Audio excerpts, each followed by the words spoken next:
Cenário Brasil, com Fernando Schiller. Cientista político colunista da Rádio Bandeirantes que participou ontem do Canal Livre com o presidente da Câmara, Arthur Lira, né, Schiller? Bom dia. Tudo bem, Thaís? Pedro, Sônia, Cláudio. Oi, Schiller.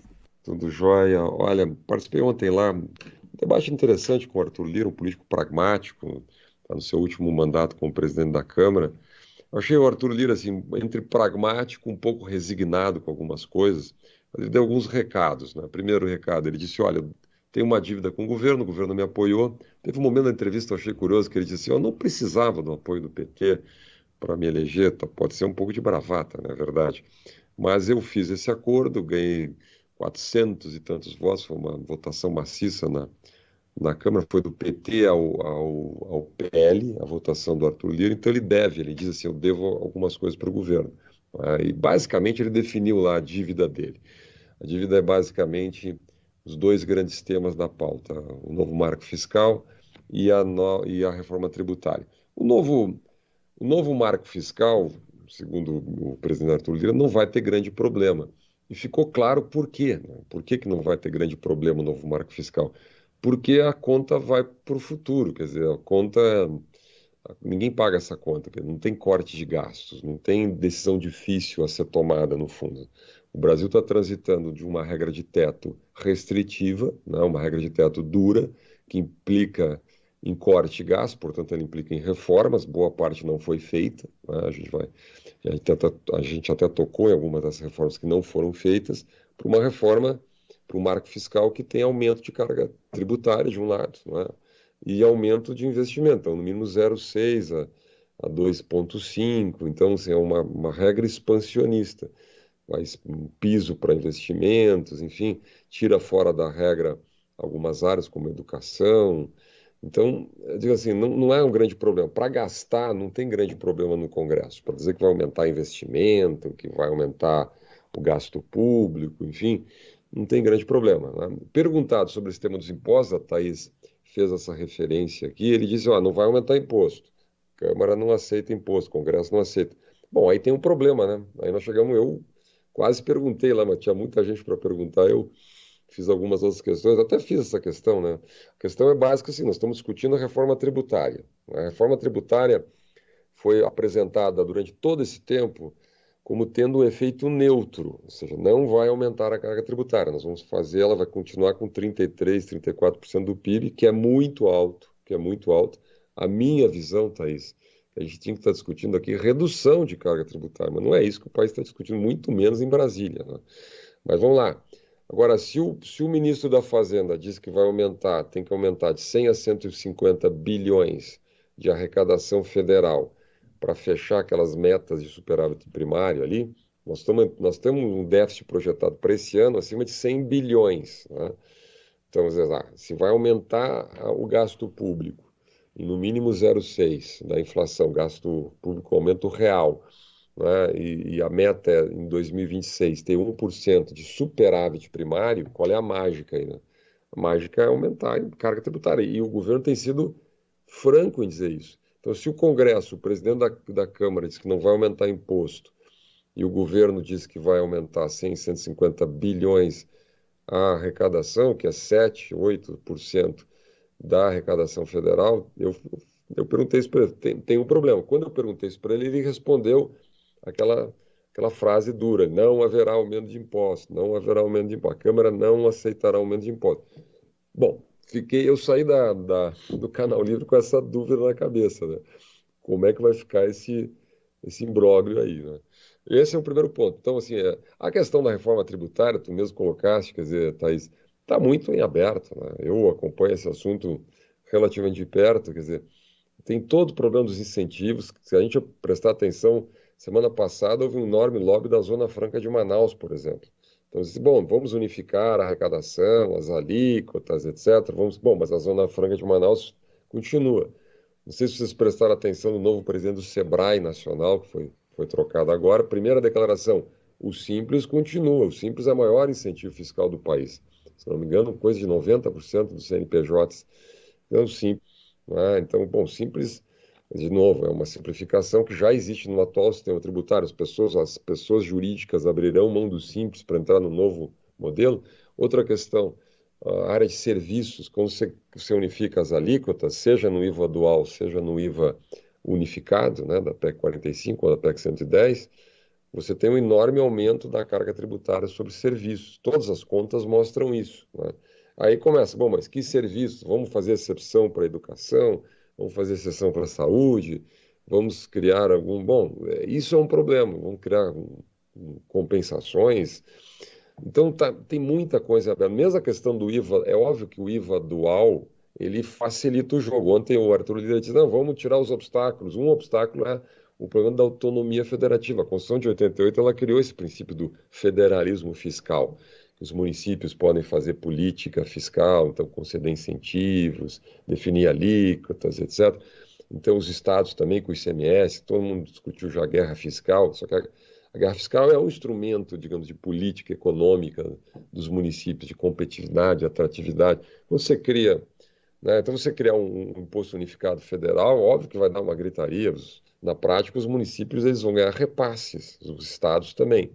Então, você criando o IVA dual, você teria o CBS, pode mudar o nome um pouco, mas você teria o CBS federal e o IBS estadual e municipal. Então, os nossos ouvintes já podem se acostumando um pouquinho, né? Isso é para daqui a muito tempo, né? Mas vamos lá, pagaria 2 impostos, o que na minha visão, eu não sou tributarista, mas já não é uma simplificação tão grande assim. Uma coisa é dizer, olha, vamos migrar para um imposto só sobre bens e serviços, que depois será repartido entre União, estados e municípios. Bom, você tem uma simplificação mais ampla. Agora, você diz, não, vamos migrar para 2 impostos, né? Então, quer dizer, você ganha em facilidade política para aprovar, mas você simplifica menos, né? Obviamente, o Brasil é um país continental, é uma federação complicada, né? Então, muitos interesses regionais, é difícil você harmonizar tudo isso. Eu acho que a reforma tributária ainda está muito longe de obter um consenso. Eu acho que nós estamos ainda, quer dizer, se o governo, se o país estivesse numa situação de superávit, como a gente estava no ano passado, como a gente começou a ensaiar, ano passado deu 50 bilhões aproximadamente de superávit, vamos dizer que a gente tivesse um superávit mais robusto, não é?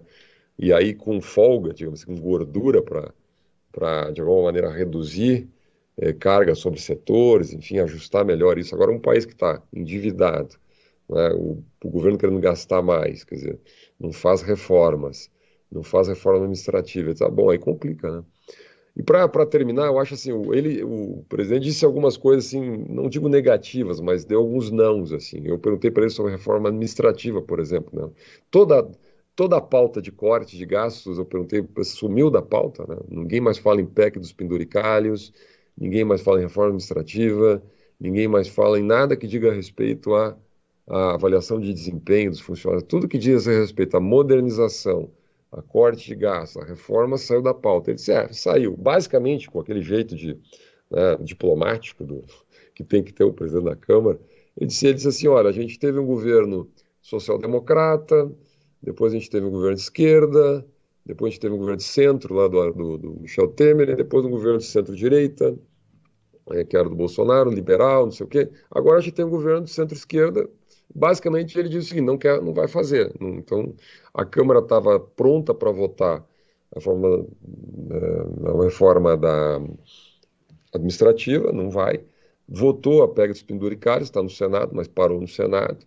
Então, essa pauta não vai andar, né? E fez uma crítica muito dura aí à mudança por decreto do marco do saneamento, com aquela ideia de retrocesso não. Até ele deixou um trechinho, não sei se a gente tem aí para mostrar. O Congresso não ficou satisfeito com essa mexida no marco do saneamento através de decretos.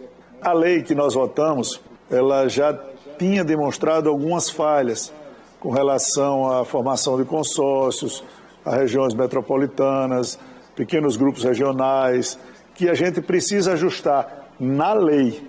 Causa preocupação, espécie, porque o clima não é de satisfação e eu já tinha pedido uma conversa com o ministro Padilha, vou solicitar ao ministro Rui, para que o governo possa rever os exageros do decreto. Um decreto por cima de uma lei não é admissível.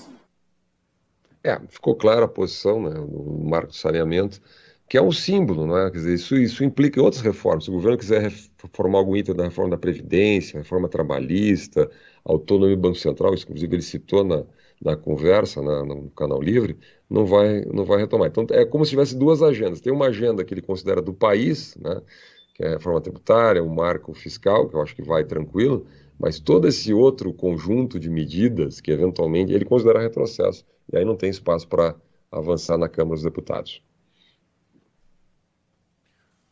Fernando Schiller, o jogo já começou a ser jogado com o Congresso Nacional nessa entrevista com o presidente da Câmara, né? Deu para sentir que há um trabalho já forte aí do governo para aprovação dessas principais propostas? E aqui eu digo a respeito principalmente do arcabouço fiscal e da reforma tributária, Schiller. Olha, o meu sentimento assim continua, né? O governo não tem uma base orgânica estruturada no Congresso, né? Não tem. Talvez não tenha nos próximos meses, né? O presidente Arthur Lira deixou claro que a formação desses blocos, né? Eu estou chamando de centrão e centrinho aqui, mas um apelido que, né? Você tem o bloco do PSD, MDB e Republicanos, que é o centrinho, que é um pouco menor. Você tem o bloco, um pouco mais de 170 deputados, em torno do presidente Arthur Lira. Ele até fez um pouco de troça foi bem-humorado, assim, disse, olha, isso não é nem a favor nem contra o governo, tem uma simpatia em aprovar as pautas do governo, mas no fundo, assim, tirando um pouquinho da diplomacia, o que ele quis dizer assim, não tem base, esses blocos não são base do governo, né? Em que pese o bloquinho, esse tem 6 ministros, mas muita gente dos partidos não apoia o governo incondicionalmente. Não é aquele bloco fechado, aquela maioria estruturada. De alguma maneira, o governo anterior ele conseguiu fazer isso na metade para frente do governo. Aí vamos lembrar, né, Pedro? Vamos ver se o Cláudio concorda aqui. A reforma da Previdência foi aprovada no primeiro ano do governo do Bolsonaro sem base no Congresso.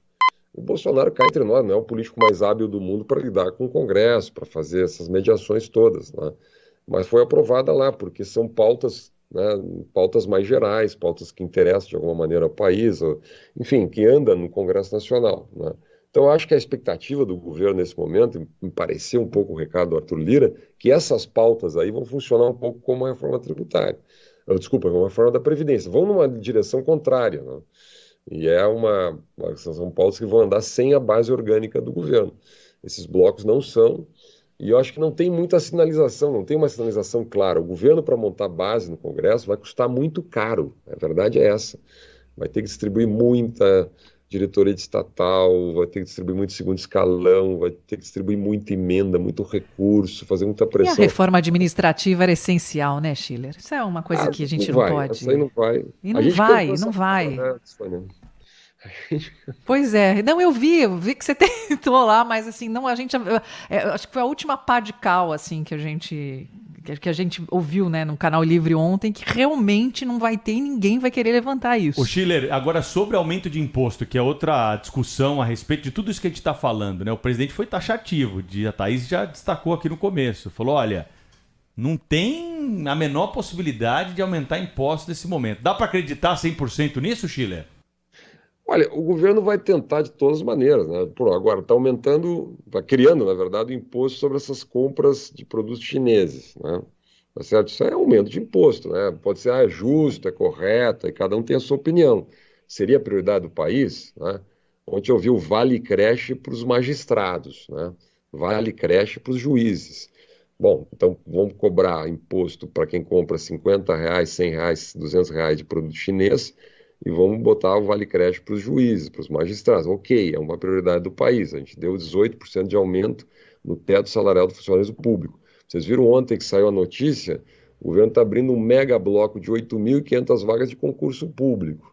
Deu aumento de 9% para o funcionalismo. Vai aumentar imposto dos produtos chineses. Como também aumentou, vai criar esse imposto para exportação de óleo cru, aumentou aí os impostos sobre combustíveis. Então o imposto já está aumentando. Já está aumentando, porque tudo que você mexe em alíquota, você vai aumentando.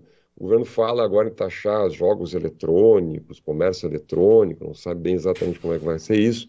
Fala em mudar a forma de compensação dos incentivos estaduais no recolhimento de impostos federais. Schiller, e aí eu tenho uma dúvida também, que é a seguinte: revisão de benefícios fiscais que foram concedidos ao longo dos últimos tempos, alguns ao longo das últimas décadas. É tecnicamente aumento de carga tributária ou não, porque me parece que é com isso que o governo também está jogando, não é? Se ele precisa arrecadar mais, ele fala, não, mas eu não vou aumentar imposto. Agora, esse setor que no determinado momento conseguiu esse benefício, não irá mais tê-lo. Você tem essa impressão também? Não, isso, e cá entre nós, isso é aumento de imposto, né? Pois é uma retórica, né? É uma forma ali de se fazer sem dizer, né? É uma mentira, né? Você tem, por exemplo, no popular chamamos isso de mentira. Exatamente, mas deixa o Cláudio colocar aí, vamos ver. Não, é só essa questão do imposto, né? É a hipocrisia que tudo isso encerra, né? Porque quando se aumenta em 60%, se taxa em 60% esses produtos vindos da China, né? Produtos pequenos, de baixo custo, que faz a festa aí de quem é mais pobre, quando se taxa dessa maneira, é claro que esse comércio vai refluir. Muita gente vai deixar de ter acesso a bens, né? E a bens que eu digo, enfim, a itens de consumo que gostaria e etc. Né? É uma questão complexa, a gente tem que reconhecer. Isso constitui uma clara concorrência desleal com o comércio estabelecido, né? com lojas físicas, com salários que são pagos, ao contrário da China, né? Na China os salários são reduzidíssimos. É por isso que tantas empresas, inclusive brasileiras, migraram para a China, migraram seus parques industriais para a China, porque lá o imposto é uma miséria. Né? O imposto não, o salário é uma miséria. O trabalhador tem 5 dias de férias por ano. Quer dizer, não é esse paraíso que é aqui no Brasil do ponto de vista da legislação trabalhista. Então, é possível colocar itens tão baratos aqui no Brasil em razão disso, pelo baixo custo da produção. E acaba se transformando numa concorrência desleal para o produtor e também para o comerciante aqui no nosso país. Mas nós temos um governo que fala numa coisa meio exótica chamada governança global. É meio que oferecendo a soberania nacional ao contexto das nações, digamos assim, né? Essa coisa de governança global não existe, né? A não ser abrindo mão de soberania. E um governo que fala sobre isso fica tentando também combater o comércio global, que é uma das como é que eu diria, uma das vertentes aí da consolidação do papel chinês, né, no mundo todo. A gente vê que o eixo de poder no mundo começa a mudar, já não é uma hegemonia totalmente norte-americana. Os chineses estão ameaçando claramente essa posição. E é através do comércio, não é através das armas, né, não é através de invasão de territórios alheios, nem do fomento de guerras e tal, como é comum na história recente dos Estados Unidos. Então, assim, o Brasil precisa se posicionar melhor sobre tudo isso, né? Porque não é tão fácil assim, né? Não é vamos resolver este problema taxando. Não é assim. E o ministro da Fazenda e também o governo da maneira geral precisa parar de mentir, dizer que não vai aumentar impostos. Aumenta impostos da carga tributária desde o início. É só verificar aí o imposto de renda que foi condenado a pagar gente que não pagava, né? Trabalhadores de baixíssima renda, que agora terá de pagar imposto de renda, ao contrário da isenção prometida. Enfim, é tudo muito difícil de a gente acreditar, né? Porque o objetivo do governo é arrecadar cada vez mais. E é para isso, é para manter os penduricalhos, é para manter o alto custo do setor público, né? É para manter o vale creche lá dos magistrados, vai manter as mordomias, as regalias, né? Manter ali as condições para que as mordomias, carrão oficial com motorista e etc., tudo isso seja mantido e seja até ampliado. É dessa maneira que entende o exercício do poder o atual governo.